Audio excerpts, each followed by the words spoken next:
Minsan lang nga kami magkaroon ng time sa isa't isa para gumala dahil nga meron na kami mga anak at dahil busy nga kami sa aming mga trabaho.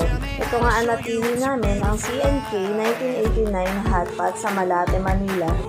Nakita ko nga lang ito sa FB, IG, and TikTok at dahil sikat nga dinarayo ay talagang dumayo na nga kami talaga. Eto at bonggang mga pagkain sa halagang 599 lang sa weekdays at 699 naman tuwing weekends and holidays. Kompleto recados na nga dito, meron na ditong sabaw na may timpla na, inulog mo lang doon yung mga meats.